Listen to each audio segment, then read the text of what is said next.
ومقدم محمد بن رسول الله رضي الله عنه ولا جميع المجيزين لنا والمفيدين لنا شيخنا رضي الله تعالى عنه أجمعين ولا ربك الوارث الحمد بأحمدنا البحر من هذا العالم من أمر وهو من شأنه وبشر شيخ محمد بن يوسف ولا ربك محمد بن سليمان لا تراتب هذا الكتاب علمنا بيدنا محمد سعيد الحسين ثم إلى أرواح والدينا ووالدكم وأمواتنا وأمواتكم وشيخنا ومشايخكم ذركم لنا وعليكم أجمعين خصوصا إلى روح سبحانه.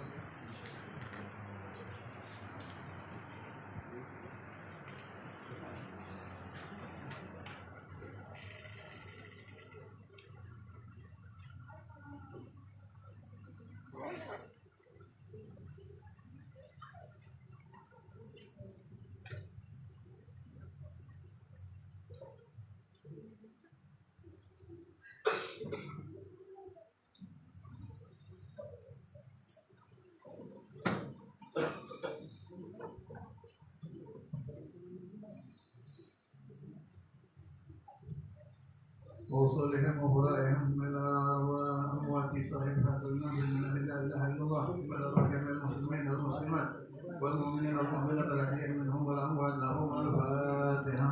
أعوذ بالله من الشيطان الرجيم بسم الله الرحمن الرحيم الحمد لله رب العالمين الرحمن الرحيم مالك يوم الدين إياك نعبد وإياك نستعين اهدنا الصراط المستقيم صراط الذين أنعمت عليهم غير المغضوب عليهم ولا الضالين آمين. اللهم صل على سيدنا محمد الفاتح لما أغلق والخاتم لما سبق ناصر الحق بالحق والهادي إلى صراطك المستقيم وعلى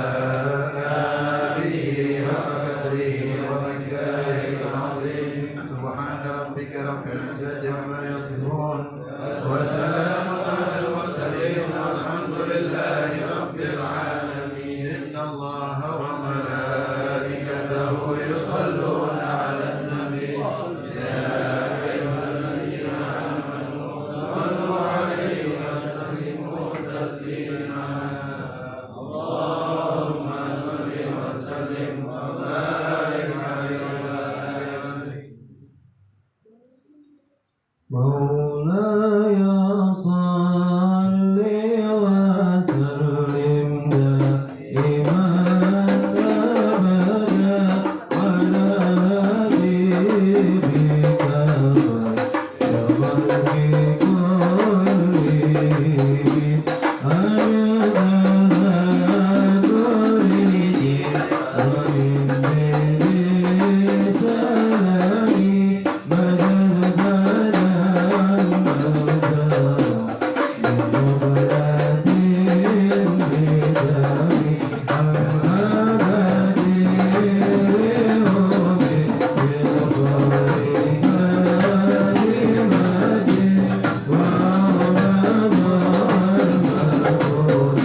أغلق والخاتم لما سبقنا سر الحق بالحق والهمد إلى صراطك المستقيم وعلى آله حق قدره ومقداره العظيم سبحان ربك رب العزة عما يصفون وسلام على المرسلين والحمد لله رب العالمين.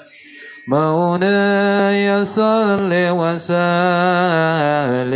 دائما أبدا على حبيبك خير الخلق كلهم فإن أمرتي بصعبة عضات من جالها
قدمت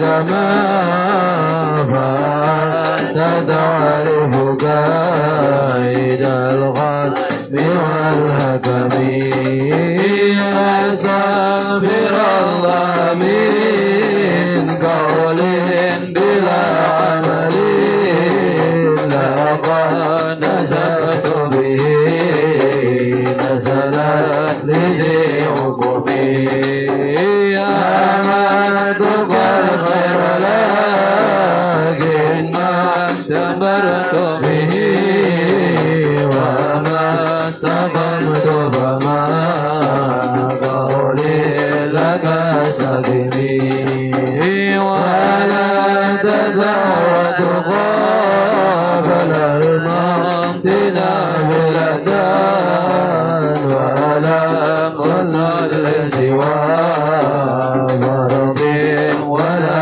مسؤول مولاي صل وسلم دائما ابدا على حبيبك خير الخلق كلهم. اللهم صل على سيدنا محمد الفاتح لما أغلق والخاتم لما سبق ناصر الحق بالحق والهادي إلى صراطك المستقيم وعلى آله حق قدره ومقداره العظيم سبحان ربك رب العزة عما يصفون وسلام على المرسلين والحمد لله رب العالمين. مولاي صل وسلم دائما أبدا على حبيبك خير الخلق كلهم ظلمت سنة من أحيا الظلم إلى أن اشتاق القدم انظر من ورمي واشهد من زبابي أشاء أطاع تحت الإجارة عن مضرب الأدم ورواد الغرجبا لسموم ذهبي عن نفسي فارها يا ما شمامي وقد جده يدور رضاه إن ضرورة لا تعد على عصامي وكيف تدعو إلى من يضرر دوما لولا العلم تخرجت من يمين العدم محمد سيد الكونين الثقلين والبارقين من قرب ومن عجم نبينا الأميرون نائب الأهلون أمر بقليلا من ولا نعمي ولا بيب الذي يرجى شفاعته لكل أول من الأول متهم دعا إلى الله مستمسكون به مستمسكون بها لغير منفسد وكل بنا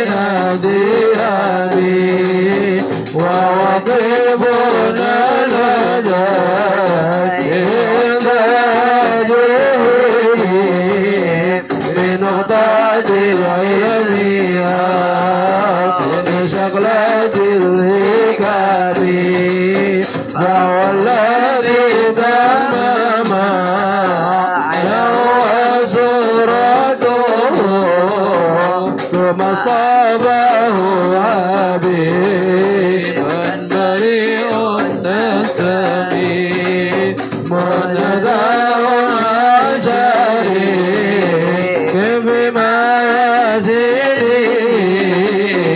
فجوهر الحسن فيه غير منقسم دام الدعوة نصار ربنا وكن بمزيع تمات حبيب ودقيمي فصبر ذاتي مجد بشرفي وصبر قدري مزد بالنظامي فإن بدل الرسول لله ليس له عجبا يعربان ونذيق بفمي لو نزل قدره أيده إظامان أحيا اسمه حين يود على رزق إمامي لم ينتهينا بما سيل قلوبي حرصا علينا فلم ارتب ولم تهمي عيل رفضهما نوب ليس يرى بالقرب والبعد به وغير منفهم كشمس تدهر العينين من بعد صغيرة وتقيل تضرب بالأمام وكيف يدرك في الدنيا حقيقته فهو مذيع متسال عنه بالعلوم فمبلغ العلم فيه أنه بشر وأنه غير خالق الله كلهم وكل وسلم بها فإنما تصلت من نور بهم فإنه شمس فات إنهم كواكبها يدرنا نورها الناس بظلامي كغرم خلقنا به إن زاده خلق بالحسن مستعملين بالبشر متسمين كذلك بدربين والذي بجرمين والبري بكرمين ودرب إمامي كأنه حوامر بجلالته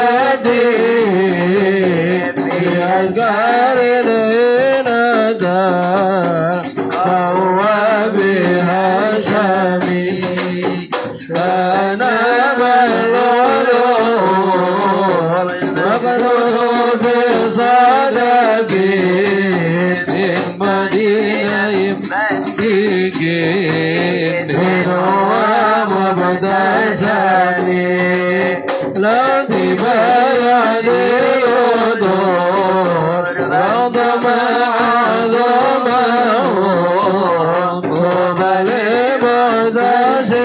مبتسكين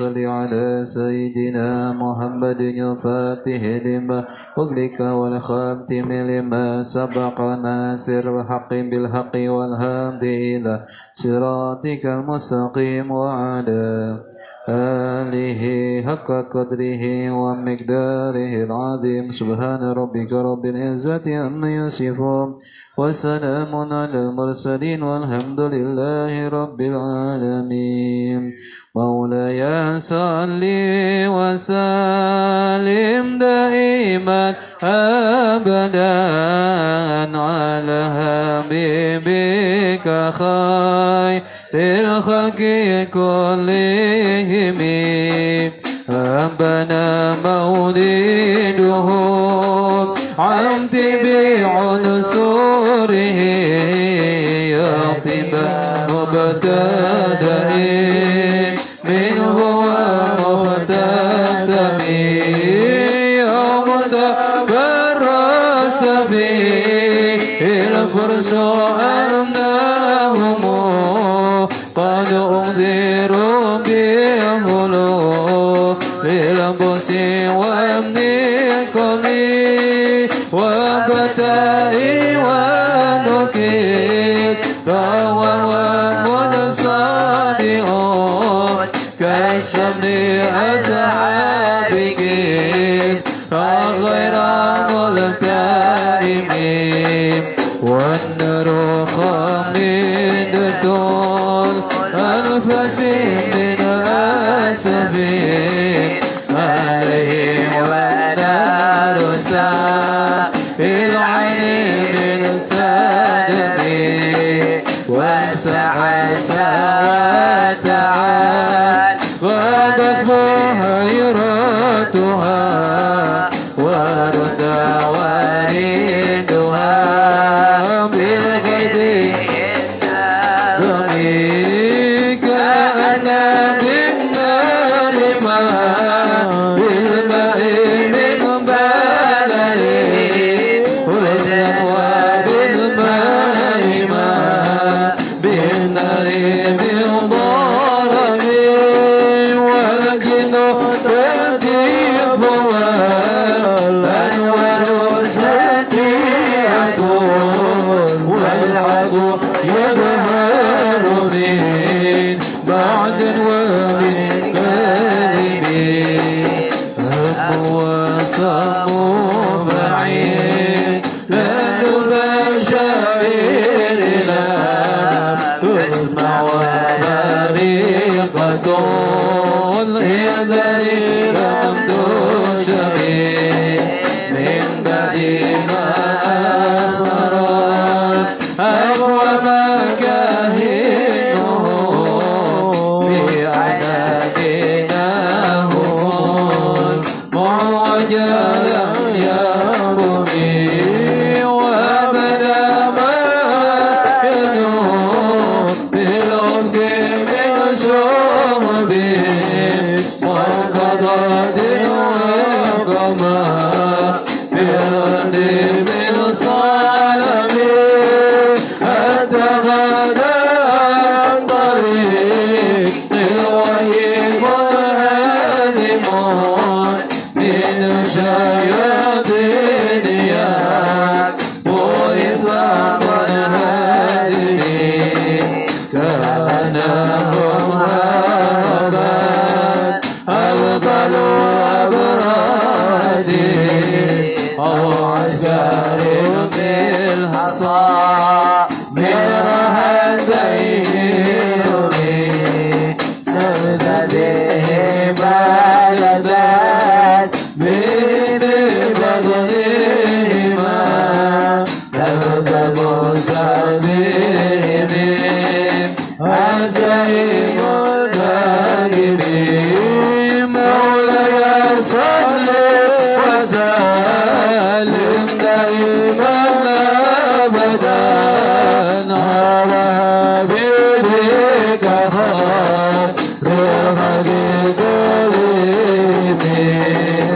اللهم صل على سيدنا محمد الفاتح لما أغلق والخاتم لما سبق ناصر الحق بالحق إلى صراطك مستقيم وعلى آله حق قدره ومقداره العظيم سبحان ربك رب العزة عما يصفون وسلام على المرسلين والحمد لله رب العالمين.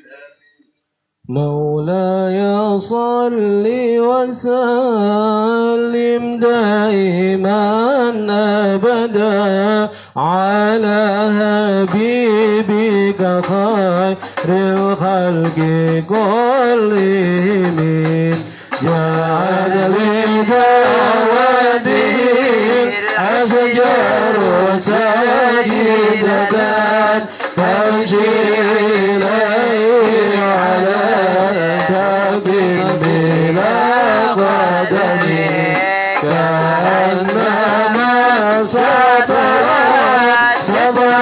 لما كتبت فروها من بريء الخير بلا ضمير مثل قامت أنا سائرة تقيها رضي سنة للهجير أقسمت بالقمر المسكين له من قلبه نسبة مبرورة القسم وما الغار من غيرها بكرمي وكل ضرب من الكفار أنواني وزدق بالغار وزدق لم يرما وهم يقولون ما من ضارب ناره ظنا أماما وظن العنكبوت على خير الوريات لم تنسد ولم تؤمن غاية الله أن ندعي وضع أبدي من الدروع والعالم من الرطب وزمني دار ظلما واستجرت به إلى وادي الدود ورمه لم يغني ولا زالت غيادين بيده إلى استلمت ندى من غير مسلم لا تنكر ويمين ويقولون له قلبا لجانا مدين عيناه لم يدني فذاك إذا بلوغ من نبوته فليس ينكر به إيهام معترفه تبارك الله ما حياة مكتسبين ولا نبي على غيب بمتهم كما أبرد وسبان بالله يراده وأغلق طالبا من رياض اللبن وآيات سندت شعبا دعوته حتى كثرة في العذر دومي بعرض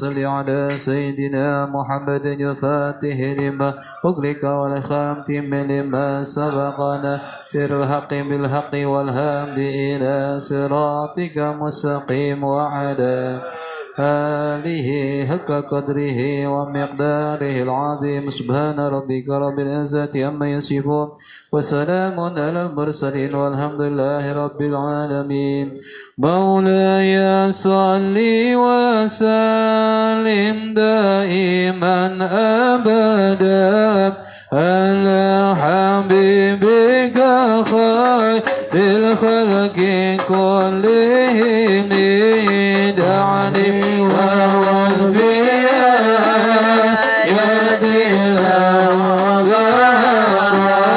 زورنا ليقرا ليلا هادي فدور يقدر وزن ومدنم وليس ينقص قد رد غير مدنم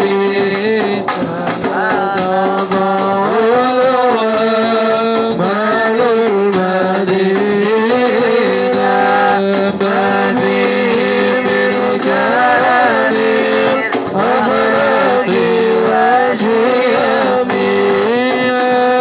يدعك من الرحمن مجسد قديمة صفة موصول بالكتاب لم تقدر بزمان ويا مخبرنا علم وعدي وعد علم وعد ربنا بدنا ففقد كل معجزة من النبيين إذ جاءت بدو في محكمة فما تبطينا من شبه للشقاق يبدينا من هكذا مريدا وضوء إلا عدم هرب على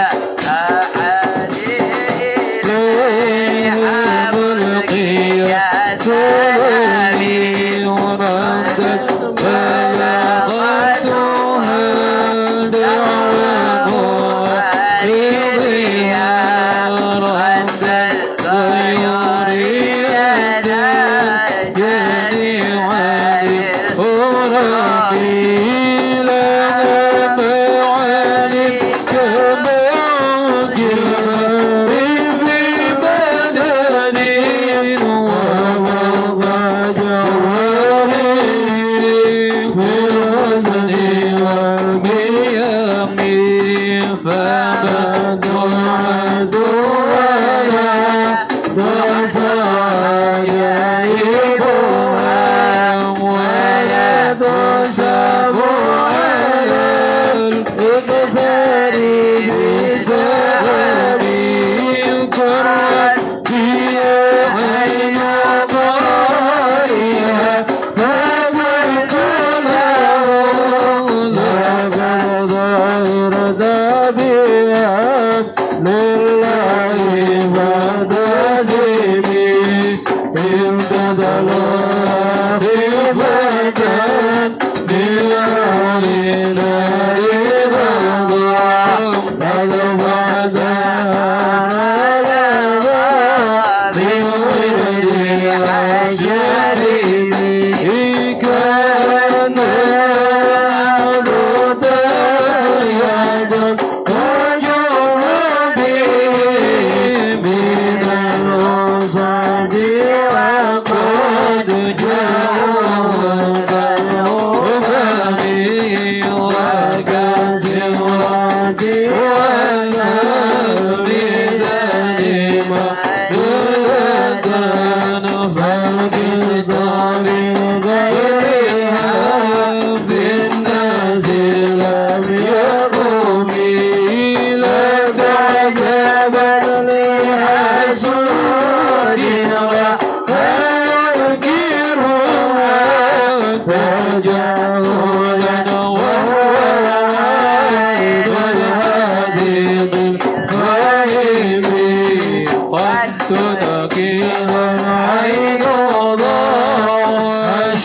عزيم أبدين وينكر فمضى فالماء من سقمي مولاي صل وسلم دائما على حبيبك خير الخلق اللهم صل على سيدنا محمد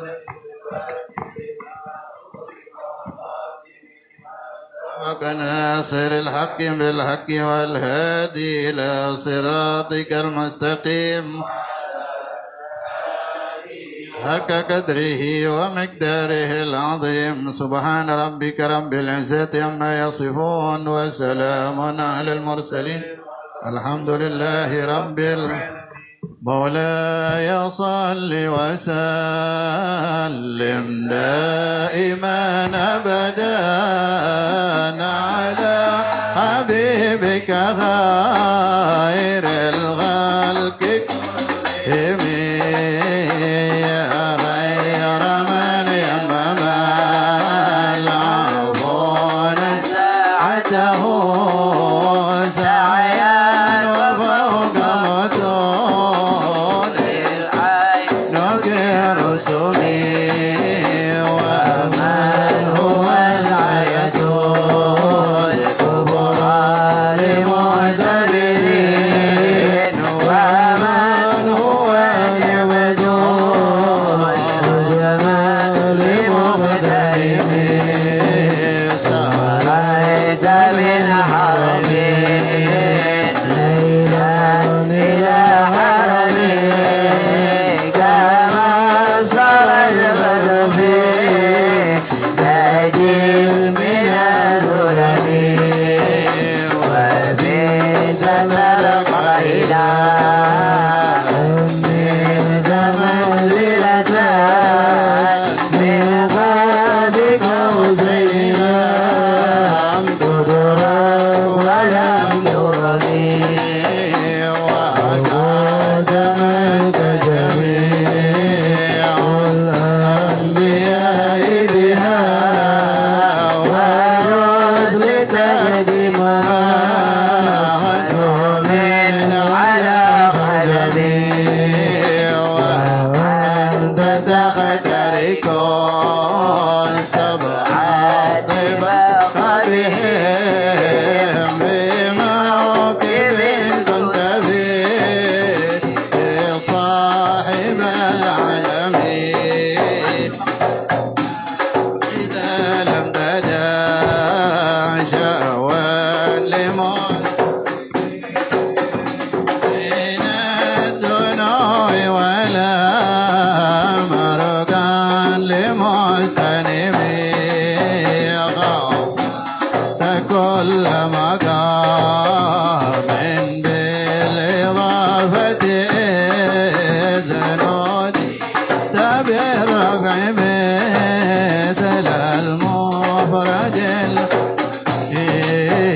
كيما تفوز بوصل أي مستتر عن العيون سر أي مكتم فخذ كل فخار غير مسترق وجيت كل مقام غير ملتهم وأجل مقدر ما خليت من رتب وعشت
اللهم صل على سيدنا محمد الفاتح لما أغلق والخاتم لما سبق ناصر الحق بالحق والهادي إلى صراطك المستقيم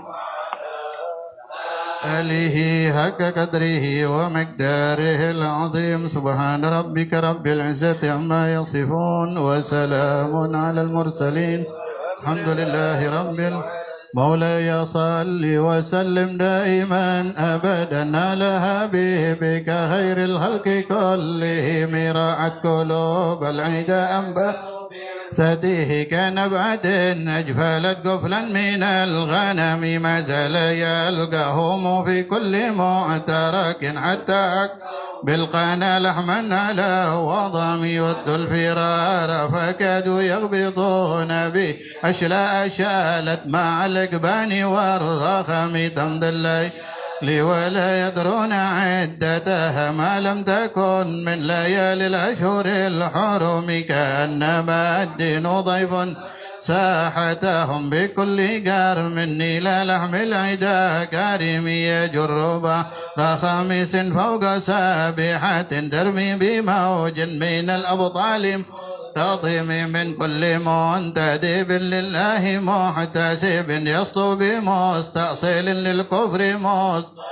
حتى غدت ملة الإسلام وهي بهم من بعد غربتها موصولة الرحم مكفولة أبد بخير أب وخير بعل فلم تيتم ولم تئم هم الجبال فسل عنهم لما هم ما درأوا منهم في كل مصطدم وسل حنينا وسل بدرا وسل أحدا فصول حتف لهم أدهى من الوخم المصدر البيض حمرا بعد وردا من العدا كل مسود من اللم والكاتبين بسمر الخط ما تركت أكلامهم حرف جسم غير منعجم شاك السلاح لهم سمة تميزهم والورد يم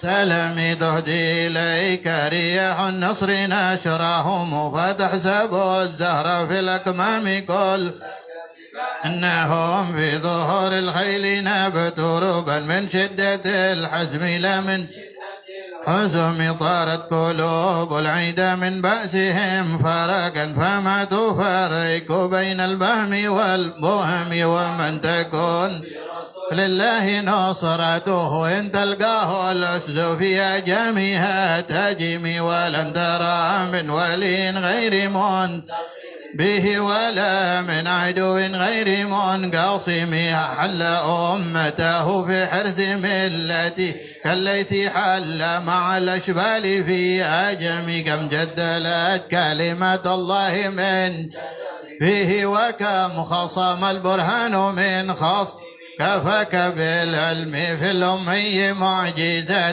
في الجاهلية والتأديب في اليتم مولاي صل وسلم دائما أبدا على حبيبك خير الخلق كلهم اللهم صل على سيدنا محمد الفاتح لما أغلق والخاتم لما سبق سر الحق بالحق والهادي إلى صراطك المستقيم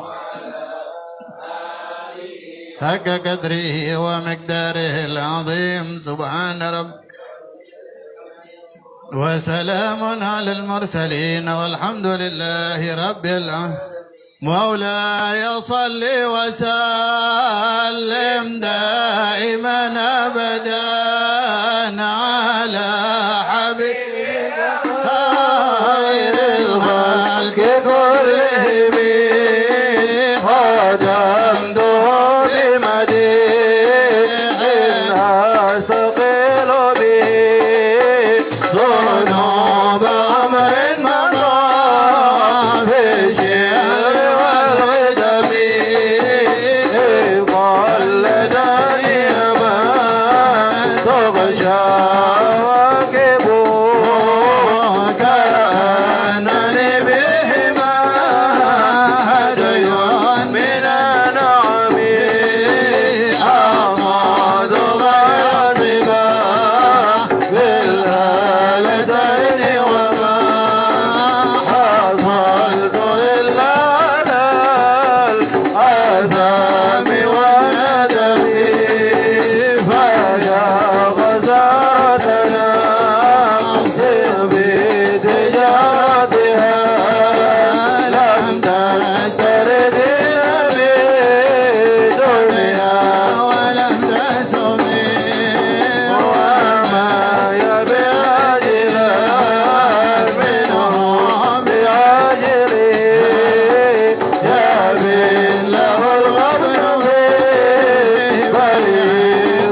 يجيب كريمه أو يرجع الجرم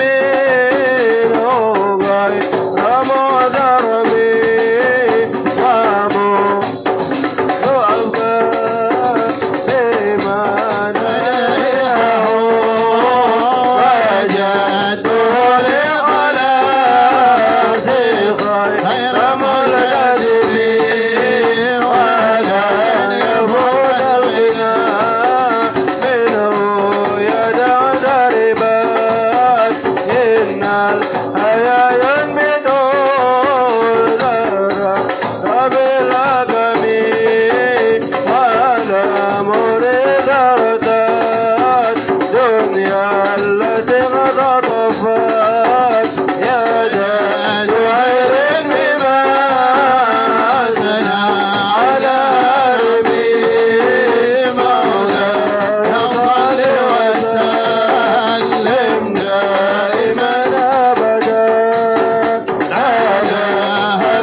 سيدنا محمد الفاتح لما أغلق والخاتم لما سبق ناصر الحق بالحق والهادي إلى صراطك المستقيم وعلى آله حق قدره ومقداره العظيم. سبحان ربك رب العزة عما يصفون وسلام على المرسلين الحمد لله رب العالمين.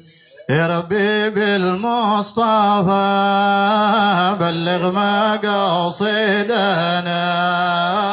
واغفر لنا ما مضى يا وديع الكرم يا كرم الخلق ما من الوذ به سواك عنده للحديث العميم ولن يضيق رسول الله جاءك به الكريم تجلى باسم منتكب فإن من جودك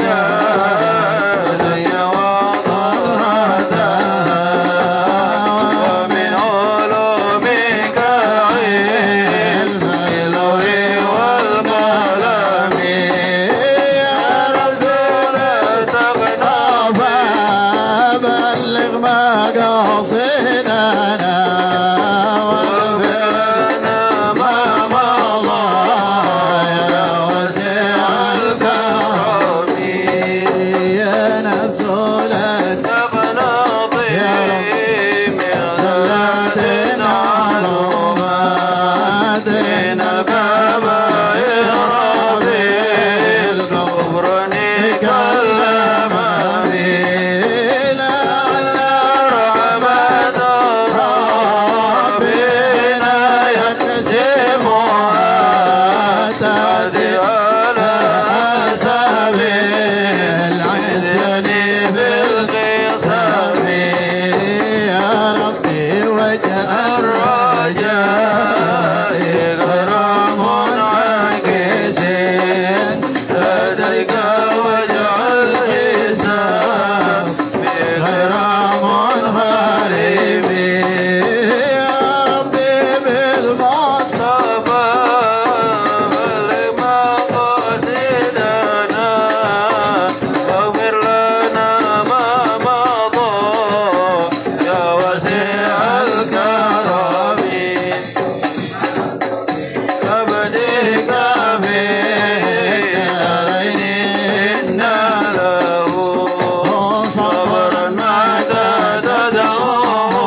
واغفر لنا ذنبنا يا واسع الكرم.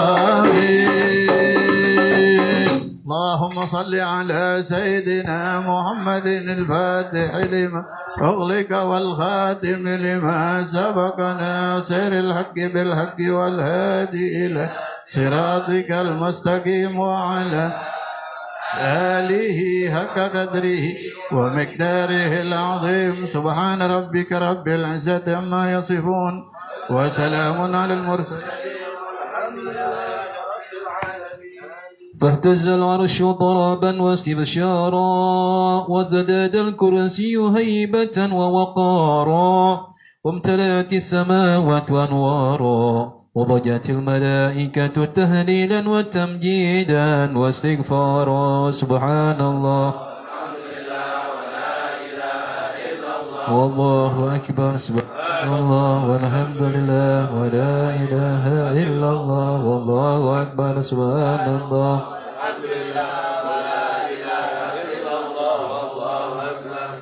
ولم تزل أمه ترى أنواعا من فخره وفضله لا نهاية تمام حمله فلما اشتد بها الطلق بإذن رب الخلق وضعت الحبيب صلى الله عليه وسلم ساجدا شاكرا حامدا كأنه في تمام. صلى الله على محمد صلى الله عليه وسلم. صلى الله على محمد صلى الله عليه وسلم. يا نبي سلام عليك يا رسول سلام عليك يا حبيب سلام عليك صلوات الله عليك يا نبي سلام عليك يا رسول سلام عليك يا حبيب سلام عليك صلوات الله عليك. أشرق القلوب تحاجا بوجود المصطفى حمد ولأهل القلب أنس وسرور قد تجدد. يا نبي سلام عليك يا رسول سلام عليك يا حبيب سلام عليك صلوات الله عليك. مضربوا يا حلال مسالي فحذر اليوم لغرات واستذيعوا بجمال فقبيل حسن تفرد. يا نبي سلام عليك يا رسول سلام عليك يا حبيب سلام عليك صلوات الله عليك. البشرى بسعد مستمر ليس ينبت حيث عودنا أطاعت جمع الفخر المهبت. يا نبي سلام عليك يا رسول سلام عليك يا حبيب سلام عليك صلوات الله عليك فلربي كل حمد جل عن يسره العاد إذ حمانا بوجود المصطفى الحادي محمد يا نبي سلام عليك يا رسول سلام عليك يا حبيب سلام عليك صلوات الله عليك مرحبا يا رسول الله أهلا مرحبا بك عند بك نسعد مرحبا مرحبا يا نور العين مرحبا مرحبا جد الحسين مرحبا وبجاي يا إلهي مرحبا جد وبلغ كل مقصد مرحبا مرحبا يا نور العين مرحبا مرحبا جد الحسين وحدينا نحجة سبيلي مرحبا مرحبا كيبي نسعد ونرشد مرحبا مرحبا مرحبا يا نور العين مرحبا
استغفر الله العظيم استغفر الله العظيم استغفر الله العظيم يا الله المعبود اللهم صل وسلم على سيدنا محمد في الأولين وسلم على سيدنا محمد في الآخرين وبارك وسلم رضي الله تبارك وتعالى عن ساداتنا ولأصحاب رسول الله أجمعين. بسم الله الرحمن الرحيم الحمد لله رب العالمين حمد الشاكرين حمد الناعمين حمدا يوافي نعمه ويكافئ مزيدا.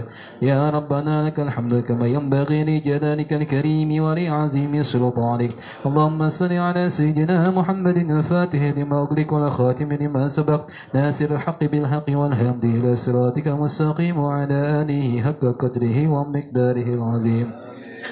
اللهم اجعل وتقبل صواب ما قرأناه من القرآن العظيم وما هللناه وما سبحناه وما استغفرناه وما صليناه وما مدحنا من قصيدة برده هادية منا واصلة ورحمة من موهب فضلك نازلة وبركة شاملة وصدقة متقبلة نحديها ونقدم إلى حضرة حبيبنا وشفيعنا ومولانا محمد صلى الله عليه وسلم وآله وأزواجه وذريته وأهل بيته الكرام وثم إلى روح خصوصا إمامنا قدوتنا وسيرة إلى الله القطب المقتوم شيخ أبي العباس أحمد بن محمد تجاني رضي الله عنه وآله وأزواجه وذريته وأحبابه وثم إلى روح خصوصا خليفته شيخ علي هراج وجميع المجيز لنا والمفيد لنا خصوصا سيد الوالد أبويا الحبيب جعفر بن علي بحر وصوله وفروعه وثم إلى ريخ خصوصا المرحوم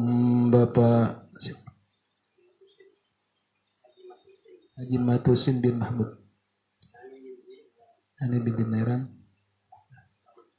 وصوله وفوره وجميع أهل الكبر من آبائنا ولأمهاتنا ولأزواجنا ولجدنا ولجدتنا ولعمامنا ولعمتنا ولخالنا ولخالتنا ولأساتذتنا ولأساتذتنا ولمن اجتمعنا هاهنا بسببهم ولمن حق علينا اجعل اللهم ثواب ذلك منا إليهم واجعله نور يسوي له بين أيديهم واجعله فيك كأنهم من النار وحجابا لهم من النار وستر لهم من النار. اللهم اغفر لهم وارحمهم وعافهم واعف عنهم وأكرم نزلهم وواسع مدخلهم واجعل الجنة مسواهم. اللهم اجعل قبورهم روضة من رياض الجنان ولا تجعل قبورهم حفرة من حفر النيران. اللهم ربنا تقبل منا إنك أنت السميع العليم وتب علينا إنك أنت التواب الرحيم.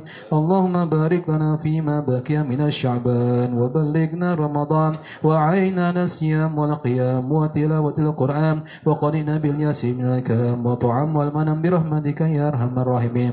اللهم اشرنا في زمرتنا بالفيد التجاني وامدنا بمدد الخاتم الأولياء الكسماني. اللهم ربنا آتنا في الدنيا حسنة وفي الآخرة حسنة وقنا عذاب النار. اللهم صل على سيدنا محمد الفاتح لما أغلق الخاتم لما سبق ناصر الحق بالحق والهادي إلى صراطك المستقيم وعلى آله كقدره ومقداره العظيم. سبحان ربك رب العزة عما يصفون وسلام على المرسلين والحمد لله رب العالمين. بسر الفاتحة.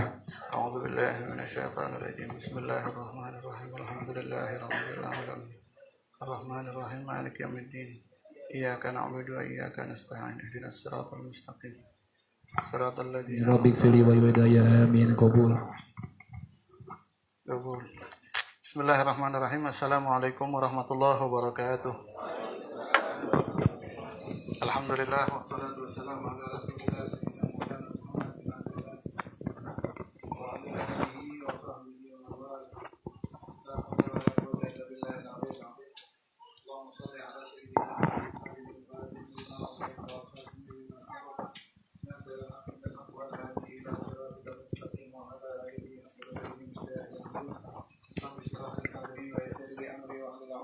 lisani yafqahu qawli birahmatika ya arhamar rahimin wa ufawwidhu amri ila Allah innallaha basirun bil ibad wa ba'du.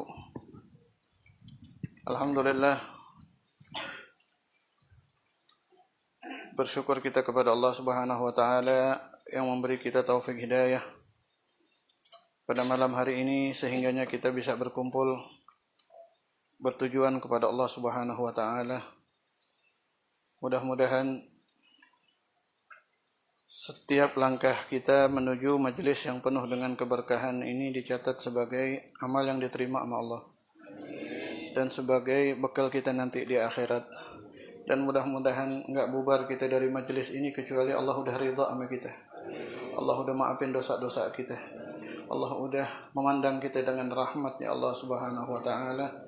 Amin ya rabbal alamin. Dan kita minta kepada Allah di sisa-sisa hari di bulan Sya'ban ini biar Allah berikan kepada kita keberkahannya dan Allah sampaikan kita ke bulan Ramadan. Dan mudah-mudahan di bulan Ramadan kita ditolongin sama Allah biar bisa nyempurnain puasa kita dan bisa menyempurnakan ibadah-ibadah kita, qiyamul lail, baca Quran. Dan mudah-mudahan yang berkesan dari bulan Ramadan itu adalah hubungan kita dengan Allah Subhanahu wa taala, bukan makanan-makanan dan lain sebagainya. Amin ya rabbal alamin. Ikhwati fillah, kita sekarang penutupan sementara majelis-majelis ditutup karena bulan Ramadan ini adalah Syahrul Quran, bulan kita disuruh baca Al-Quran. Emang bulan lain enggak, Bib? Setiap bulan, setiap hari kita disuruh membaca Al-Quran. Di hadis Nabi Muhammad SAW mengatakan man qara'a mi'ata ayatin fi lailah lam yuktab minal ghafilin. Siapa orang baca setiap hari 100 ayat dari Al-Quran, maka dia enggak tercatat orang yang lalai terhadap Al-Quran. Jadi Al-Quran itu kan warisan dari Allah buat kita. Nah, umat Nabi SAW ada yang lalai, ada yang gercep sama Al-Quran. Nah, tiap hari kita disuruh. Akan tetapi sayangnya hari-hari kita banyak yang lalai sama Al-Quran. Makanya alhamdulillah di surat-surat habis sholat ya, di dalam sholat kita habis Fatihah, sampai ulama tuh bikin tertib. Tujuannya agar supaya setiap hari kita nggak kurang dari 100 ayat baca Al-Quran. Begitu di antara tujuannya begitu. Sedangkan Al-Quran ini anugerah yang luar biasa dari Allah Subhanahu wa taala. Enggak ada yang diucap lisan kita. Di sini Rasul bersabda sallallahu alaihi wasallam, "Fadlul Quran ala sa'iril kalam ka fadlir Rahman ala sa'iri khalqi."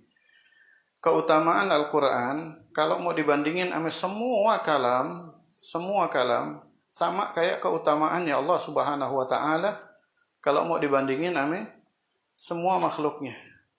Ada enggak makhluk yang bisa nandingin Allah Subhanahu wa taala? Enggak ada. Sebagaimana makhluk enggak ada yang bisa nandingin Allah, kalam juga enggak ada yang bisa nandingin Al-Qur'anul Karim. Enggak ada yang bisa nandingin Al-Qur'anul Karim.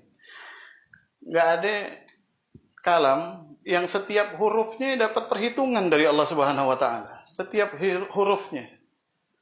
Kan kita udah sering dengar man qara harfan min kitabillahi falahu bihi hasanah wal hasanah bi asyri amsalihah.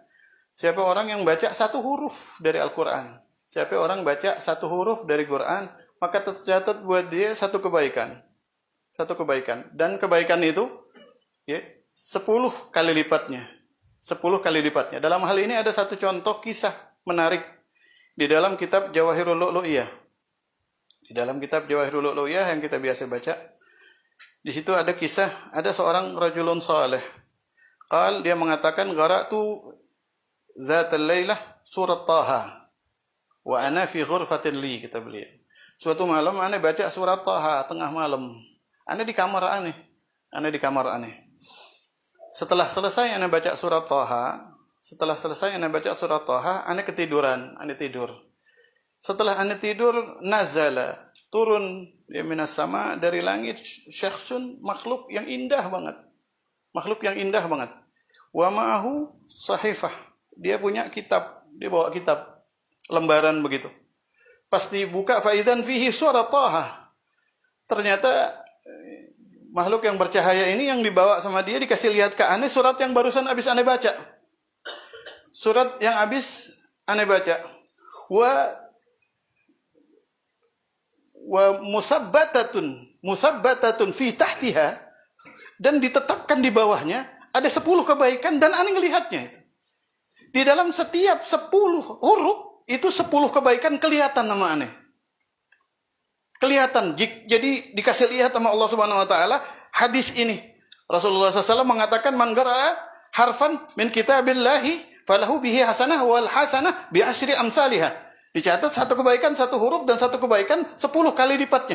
Ini dikasih lihat oleh malaikat. Kebaikannya itu dikasih tahu per hurufnya. Jadi surat Thaha disyarahkan begitu. Disyarahkan huruf yang ini inti dapat ini, huruf ini inti dapat ini. Begitu kira-kira. Kalau kita tahu itu kita nggak bakalan mau kehilangan Al-Quran. Kita nggak tahu jadinya kita kehilangan. Guru kita udah tahu itu. Mungkinnya guru kita pernah Al-Fakir nerjemah Syarif Tahir waktu mau nalkin di puncak. Karena nerjemahin kan ketika mau nalkin. Beliau mengatakan di antara syarat tarigah harus baca Quran. Kalau bisa 1 hari 1 juz.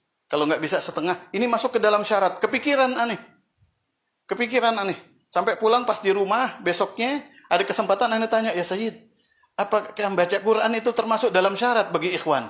Ayo kira-kira kalau jadi syarat kita bagaimana nasibnya? Gelendotan kita. Paham gelendotan ya?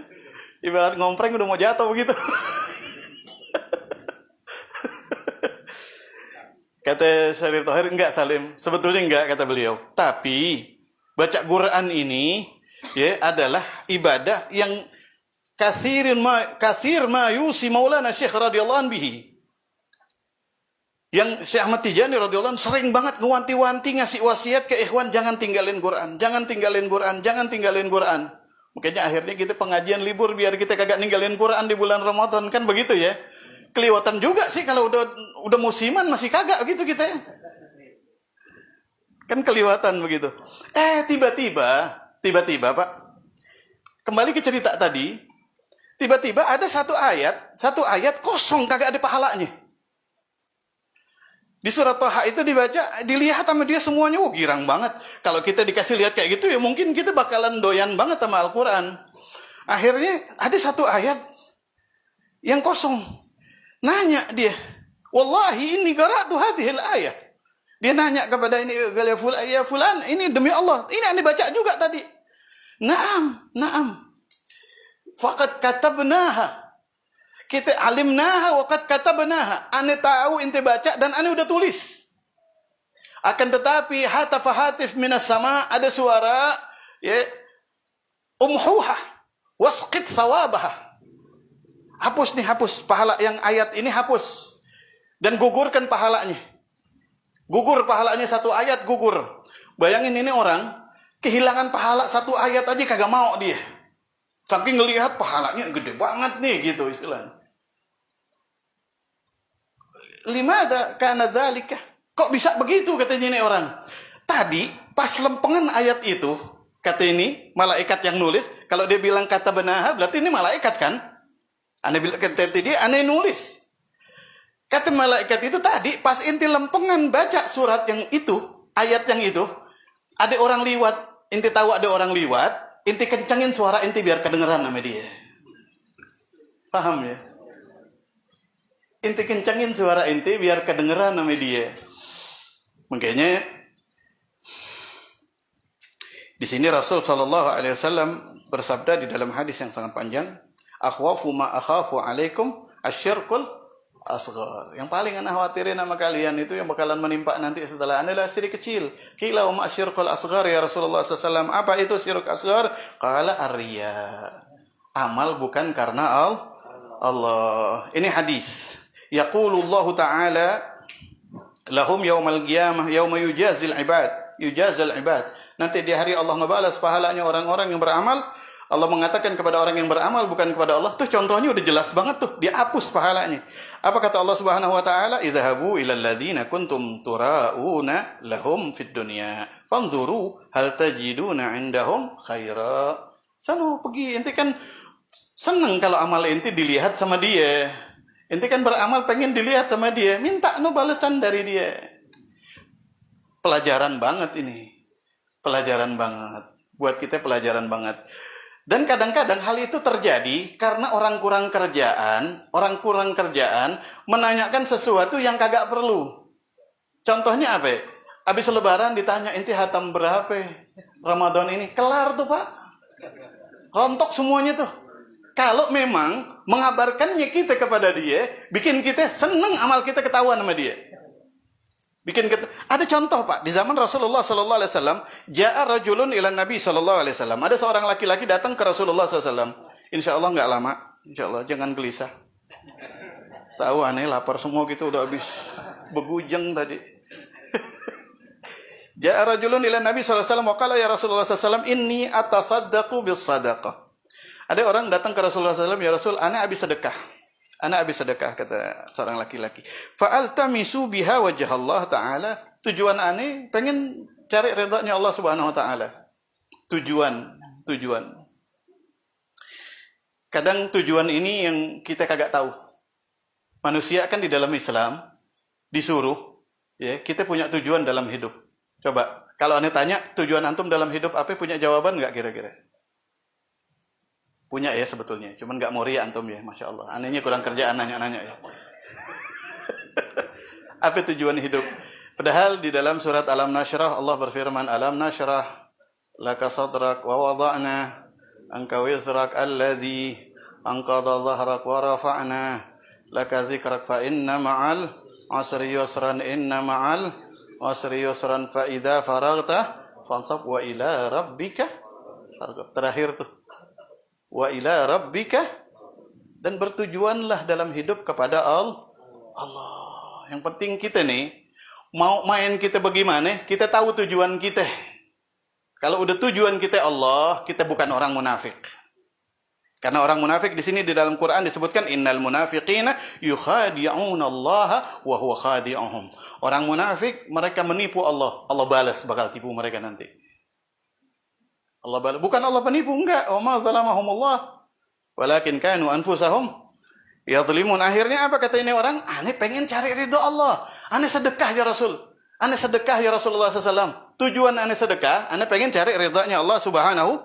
Akan tetapi ya Rasul, wa uhibbu an yuqala li khairun. Wa uhibbu an yuqala li khairun. Kan ane senang juga sebagai manusia kalau dipuji. Kan ane senang juga sebagai manusia ketika orang memperlakukan saya sebagai orang baik. Orang mengatakan saya yuqala, orang dikatakan kepada saya adalah orang. Saya senang juga, pengen juga dibilang orang baik. Pengen dibilang orang baik aja itu udah bukan tujuan Allah Subhanahu wa taala. Pengen dibilang kita orang baik sama orang, itu udah bukan tujuan Allah Subhanahu wa taala. Kemudian fanuzilat hadhil ayah. Rasul SAW belum jawab, malaikat Jibril diturunkan malaikat Jibril bawa ayat dari Allah Subhanahu wa taala. Apa kata Allah? Faman kana yarju liqa'a rabbih falyamal amalan salihan wa la yusyrik bi'ibadati rabbih ahadan.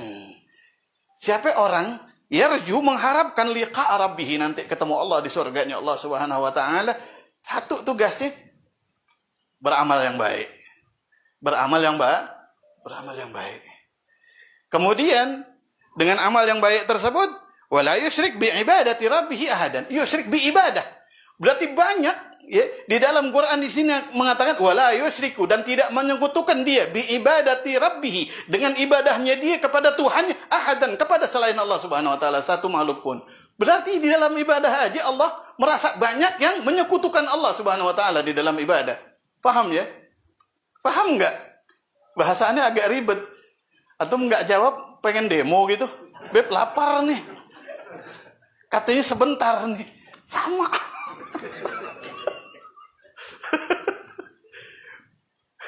Wala yusyrik. Itu aja sama Allah dibilang menyekutukan Allah Subhanahu wa taala. Pengen dianggap baik. Pengen didengar baik. Jadi tinggalkan pertanyaan-pertanyaan fudul kita. Ya, jangan meninggalkan Al-Quran, dan kita ya jangan nanya orang. Ane juga kadang-kadang keceplosan juga. Nanya hatam, kelupaan juga kita. Padahal kalau dengan dia ngejawab, hati dia lebih seneng dia beramal, manusiawi kan? Kita beramal nih. Ketika nggak ada yang tahu, ya mungkin kita senang. Ketika ada yang tahu, senangnya kita lebih. Itu manusiawi nggak? Kita bukan tuh.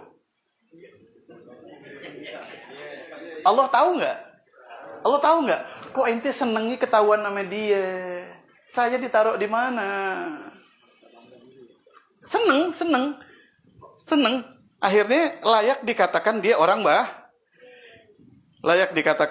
baik. Makanya Rasul bersabda, "Rubba sha'imin laisa lahu min siyamihi ilal ju' wal 'atas wa rubba ga'imin lahu laisa lahu min qiyamihi ilal ju'." Berapa banyak orang puasa enggak ada pahala puasanya. Yang dapat cuma lapar, cuma haus. Kenapa dicontoh ini puasa? Karena puasa tuh ibadah yang panjang. Ibadah yang perjuangan. Ada perjuangan nih kan? Lapar begitu. Dan berapa banyak orang yang sholat malam enggak didapat di dalam sholat malamnya kecuali lapar dan haus. Mudah-mudahan kita nih dituntun sama guru kita Syekh Ahmad Tijani radhiyallahu anhu di dalam menuntun muridnya tuh aneh merasakan banget dahsyat banget beliau. Jujur Pak, mungkin kita ini hadir di zaman ini karena perbuatan dosa kita yang banyak. Sehingganya Allah Subhanahu wa taala harus mengatur kita ini dapat ujian yang banyak. Dapat peringatan yang banyak, benar enggak? Contoh kayak main bola aja Pak, kita ngadain pelanggaran, kita bikin pelanggaran, dapat peringatan enggak? Dapat peringatan kan? Untung ya, Tuhan kita Allah Subhanahu wa taala. Rahmatnya wasiat kulli syai'. Coba kalau kayak wasit pelanggaran kartu kuning, habis itu 2 kali kartu merah. Kartu merah tuh kafir udah Pak. Kita enggak perlu waktu sehari Pak buat dipecat sama Allah, bener apa kagak? Kita enggak. Mungkinnya Allah Subhanahu wa taala tuh ngatur, ngecak takdir kita. Kodok yang tadinya baik semuanya, kita bikin dosa harus melahirkan musibah. Tapi selama kita tahu tujuan kita adalah Allah Subhanahu wa taala, akan baik-baik saja kita. Yang penting kita tahu tujuan kita. Kalau tujuan kita Allah, kita dikasih kekuatan sama Allah Subhanahu wa taala. Dan kita butuh itu. Dan kita butuh orang yang menyampaikan kita kepada itu. Butuh orang yang udah nyampe kepada Allah Subhanahu wa taala, karena kita belum nyampe. Jauh kita buat nyampe, banyakkan dosanya kita. Jujur Pak, aneh ngerasain kita nggak boleh berandai-andai, akan tapi aneh ngerasain bersyukur. Mungkin yang bikin kita kuat nahan ujian hidup di zaman akhir ini. Kadang kita nyebutnya kan selalu ujian karena kita kayaknya nggak merasa punya dosa. Padahal itu mungkin peringatan atau hukuman karena kita bikin dosa. Kan begitu. Jadi untuk menghargai kita bersama, aneh nyebutnya ujian aja. Udah malas ketawa ya.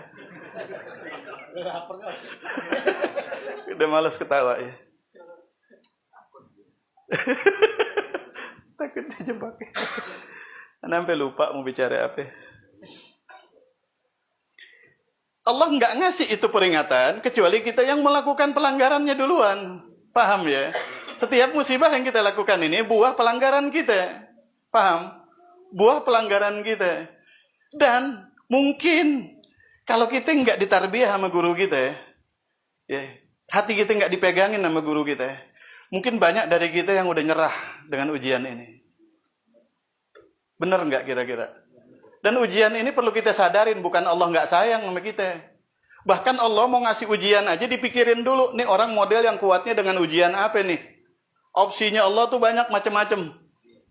Dia nggak kuat kalau sama ini, dia nggak kuat kalau sama, dia kuatnya sama ini, dikasih yang ini.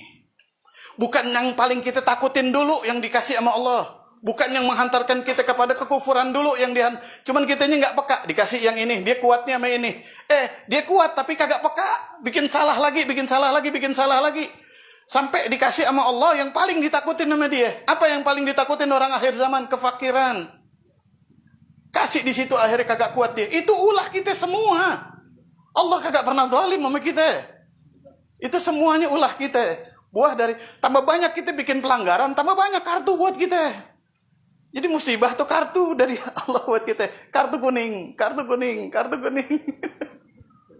Ibarat ya, di dalam ilmu balaghah boleh kita ngasih perumpamaan asal ada titik persamaannya. Anda memberikan perumpamaan kayak orang main bola karena sama-sama punya lawan. Orang main bola punya lawan nggak? Kita punya lawan nggak hidup? Punya kan? Bedanya orang main bola dia menyadari dia punya lawan. Lawan dia kelihatan. Kita nggak menyadari kita punya lawan. Sering kagak nyadarnya kita. Tapi sama guru kita dibikin harus sadar. Dengan apa kita harus sadar? Dengan habis bikin salah, kalah kita melawan kita, bikin dosa sama Allah, kalah kita melawan kita disuruh tobat sama Syekh Ahmad. Dapat irsyad, disuruh tobat, istighfar lagi. Diterjang lagi sama setan, istighfar lagi. Dihajar lagi, istighfar lagi. Kebobolan mulu tuh setan. Jebol gawang dia. Bisa dipaham ya? Kita diwajibin taubat sama guru kita. Coba kalau kita dulu belum talqin, antum istighfar setiap hari berapa banyak? Bukan, enggak usah deh. Ntar masuk lagi, kena pasal lagi. Mudah-mudahan manfaat. Aneh mau masuk bulan Ramadan, minta dimaafin sama antum semuanya ya. Kalau punya salah tolong dimaafin. Antum juga semuanya udah aneh maafin. Kalau punya salah, enggak ada sih, enggak ada yang punya salah. Mudah-mudahan kita semuanya masuk Ramadan sama Allah Subhanahu wa taala, dilindungi sama Allah Subhanahu wa taala, ditolongi sama Allah Subhanahu wa taala, sehingga Ramadan kita mumtala bil anwar, dipenuhi sama nurnya Allah, nurnya Nabi Muhammad SAW, nurnya Quran, nurnya syafaat, nurnya salatul fatih, nurnya Maulana Syekh Ahmad bin Muhammad At-Tijani radhiyallahu an.